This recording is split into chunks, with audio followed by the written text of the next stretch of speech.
Hi, it's Rick from For Community, creating community spaces so you can connect with others and also with God. There was a moment for me between high school and going to Tyndale, going to university, where I felt totally lost. I had absolutely no growth track. It was like I was roller skating on ice because I was no longer in school. I was no longer interacting with friends every day. Also, because I was no longer in school in high school, I was no longer getting the exercise that I had been getting every day. Because I was no longer in school, my brain was turning to mush because I wasn't studying like I had been every single day. Thankfully, the one thing that I had in place going for me is I stayed plugged in to God and to church. So I was still doing pretty healthy in my relationship with God. I was still a Jesus follower, but those are three other big areas in my life where I was absolutely falling apart. A time between high school and university stands out to me as the moment that I felt most lost in my life. So when I talk to younger people and I hear the same kind of comments from them, my heart really goes out to them because it's a challenging time in life as we try to cross over. That's the major crossover from being a child to begin to start adulting in some way, even if it is just as still a formal student through an undergrad. I was carrying so much stress in that moment that I thought I was going to be lost forever. But my story obviously ends well. I got back on track by getting into Tyndale and engaging my brain. I got back on track by engaging with my friends in a workout routine. I started going back to the gym. I started doing some cardio and some weightlifting. I got back on track with my friends as I was socializing with them, and I continued to stay on track with God. I still did my devotions. I still went to church, and I still felt that I was connecting with God. So my story ends pretty well. Whew. What about you? Can you think of a time when you felt the most lost in your life? Try to stay away from trauma and try to stay within normality, because I might ask you to share something this coming Sunday if you're going to be meeting with us. If you're watching with someone, please pause the video and share about that time when you felt really lost, and then share some highlights about what you did to get yourself back on track. This video is based on a single verse, Luke 2:52. And here's why. All week long, actually for the last couple of weeks, this idea, this theme that this verse is around has been rattling around in my head, rattling around in my heart. Luke 2:52 has been so helpful for me over the years, and I'm hoping that it's going to be really helpful for you too. If you're dealing with a lot of stress and you feel that you have so much stress, you're kind of off balance, you're kind of a little lost right now. If you're noticing that the relationships around you are getting a little funky because you're off your game, if you feel low, if you feel blue, if you feel sad and you can't shake it, this verse and my interpretation of this verse may be really helpful for you. Luke 2:52. Jesus grew in wisdom and in stature and in favor with God and all the people. Morning already? My daughter is not up yet? Hey, come on down. It's time for community. Coming.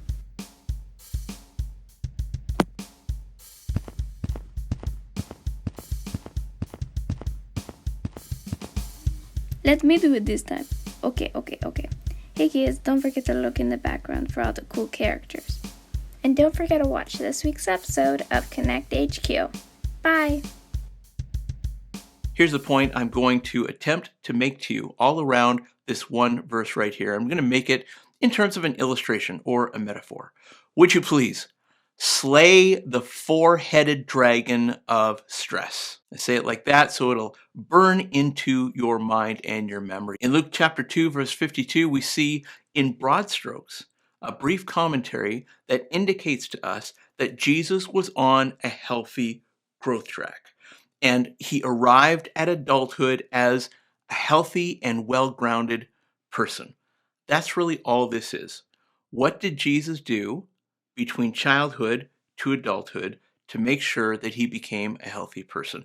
We've only got one story about Jesus growing up, and that's him being found in the temple when his parents left him in Jerusalem and started going back home. Other than that, this verse summarizes Jesus' entire growth journey, his entire childhood and adolescence, until we see him as a stable and healthy adult. We see four distinct areas of Jesus' lifestyle as he was in that growth time, that the development time, highlighted in this verse.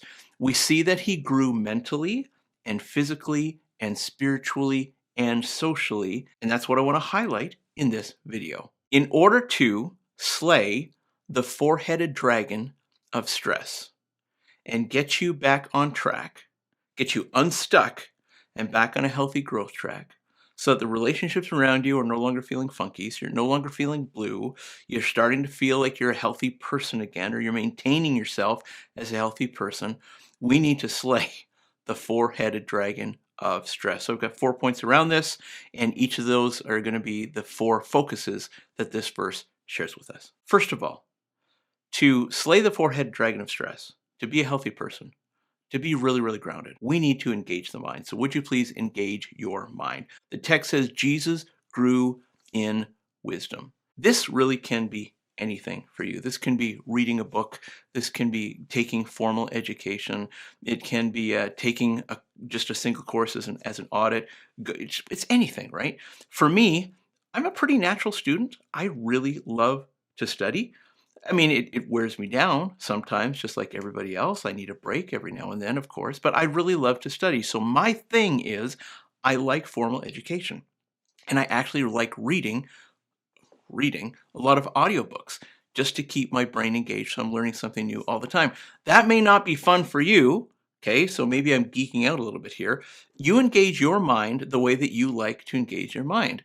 If you like reading mystery books, then read a mystery book just to engage your mind. If you like watching the Learning Channel, I don't like that, but if you like that, just go ahead. Whatever engaging the mind looks like for you is just fine. We do not want to leave our mind unengaged. We do not want our mind to begin to ruminate on all the bad stuff we've done on the past.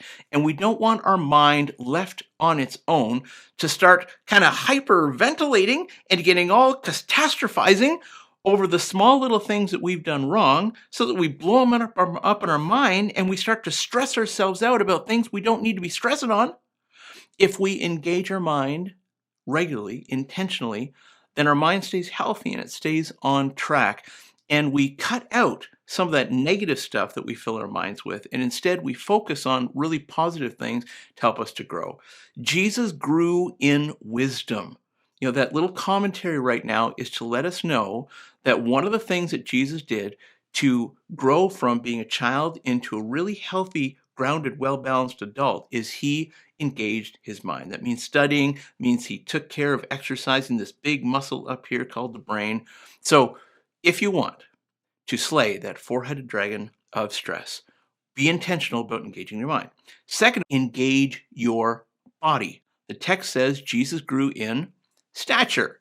Now, I'm no exercise guru. I'm not a health nut, but I think this is very important, and I tried to do this myself as well. I mean, for me, currently, that looks like me doing some resistance training on a Bowflex, and I've got some power blocks that I use as dumbbells, and I like to go walking as my form of cardio. I've got some joint problems in my legs, so walking kind of is the thing for me. I don't know what it is for you, but whatever it is for you, engage your body somehow. If you like doing HIIT routines, if you like doing yoga, if you've got like one of those special watches that unlocks stuff for you, or you got that cool bike that unlocks videos for you, Peloton, whatever that's gone, I don't know what it's called. Just do your thing. Whatever that looks like for you, engage the body. So important, so important.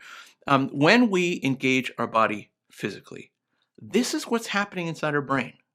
When we take the time to engage our body physically, our brain gets a clue that things are pretty safe right now. And when we engage our body, it's kind of telling the fear center of our brain that there's nothing to be afraid of right now. And it really calms us down. If you suffer from stress and depression a whole lot, don't overrule exercising as a form of medicine. It is so self-healing sometimes, and it's so calming sometimes. We need to be intentional about it. If we just let our body go, then our body becomes a source of our stress. Just like if we let our mind go, our mind will become a source of stress for us. If we let our body go, our body will become a source of stress for us. Try not to let that happen.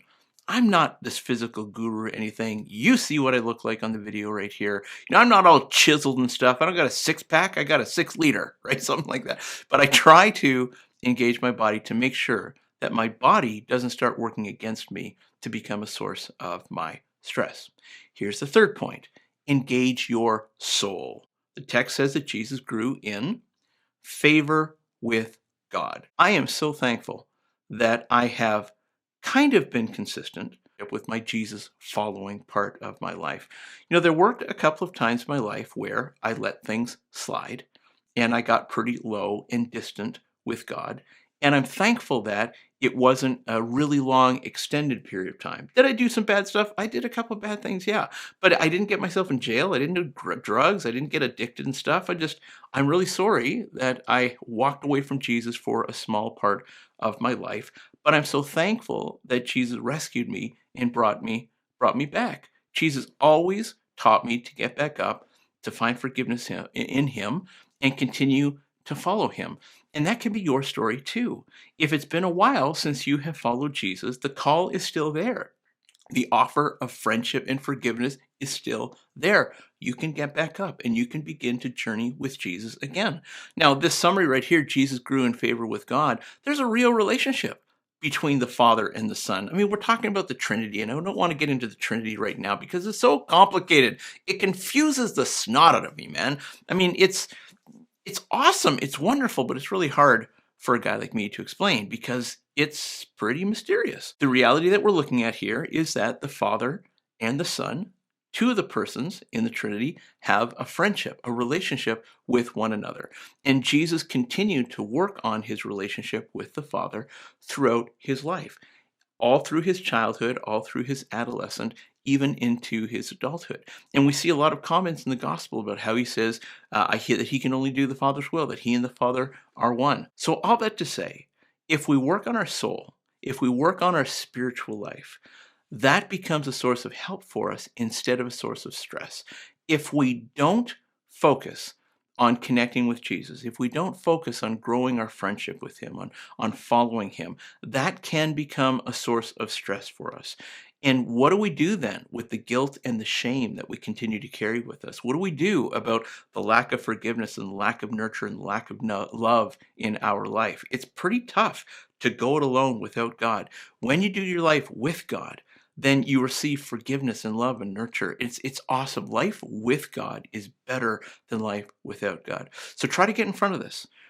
Continue to connect with God relationally. And I don't know what that means for you. Like for me, I'm a little bit of a study geek. So I really like inductive studies. I do my own kind of inductive studies. I really love reading the Bible. I actually like reading commentaries. Sometimes reading commentaries is fun for me. Probably not fun for you. That's who I am. Who are you? Whatever you do to connect with God, then that's what you should be doing to connect with God. When you connect with God and you feel joy, and you're like, I am so glad I connected with God in that way today, continue to do that because it's really working for you. The fourth point is this: engage your friends. The text says Jesus grew in favor with all the people. I got to tell you, through the pandemic, I was really low here. I didn't connect with a lot of people outside of my small social circle, and I really felt it. It became a source of stress for me instead of a source of strength and healing. So while I was going through it, as we're pretty much coming out of it now, I think it feels like things are coming back to some kind of normality, at least in Ontario now. I'm realizing how important it is and how much I missed engaging with my neighbors, going out to coffee, going out to burgers, having people in my house just playing board games. I love playing board games. I miss all of that stuff. And as we're coming back into some kind of normality now, it feels great to be connecting with other people. If you are intentional about connecting with other people, that becomes a source of strength for you. If you let that slide, and you stop connecting with other people and you isolate yourself, that actually becomes a source of stress for you. Okay, so here's why I've called this the four-headed dragon of stress. If we don't focus intentionally on our mind, our body, our soul, and our social life, that actually comes back to haunt us. The things that could be strengths in our lives actually become sources of stress for us. If we're not engaging our mind starts to ruminate and catastrophize. That's a horrible place to be. If we're not engaging our body, we get stressed out because our body's not so healthy. If we're not engaging spiritually with God and working on our friendship with God and working on what being a Jesus follower means to us, then that becomes a source of stress for us. And we're carrying shame and guilt and just a lack of nurture, a lack of connection with God. And if we're not connecting with other people, then this loneliness sets in, this isolation, this depression sets in. Being alone can be so horrible. When we slay the four-headed dragon of stress, then those things that were stressors for us because we weren't working on them, when we're intentional about working on them, they become protective factors for us. And they push us away from the edge of stress. So we become a lot more healthier. Engage the mind, engage the body. Engage your spiritual life by connecting with Jesus as often as you can, and engage with other people. Slay the four-headed dragon of stress. So this coming Sunday, as we gather on Zoom on Sunday morning or Sunday evening, this is going to be our discussion. So come with your story about maybe a time when you had that low moment, you felt like you were kind of lost, and then share with us how focusing on those four, or at least one of those four areas that I shared with you, really helped bring you back on track. That's it from me to you for now. Would you please like? Would you please share? Would you please subscribe? Would you please ask for the link? I'd love to have a discussion with you. We've got room, and if we don't have room, I'll just start another meeting time. It's okay, just ask. Also, if you'd like to support us, would you please look in the show notes for the link to do that, for community, creating community spaces so you can connect with others and also with God. See you next time.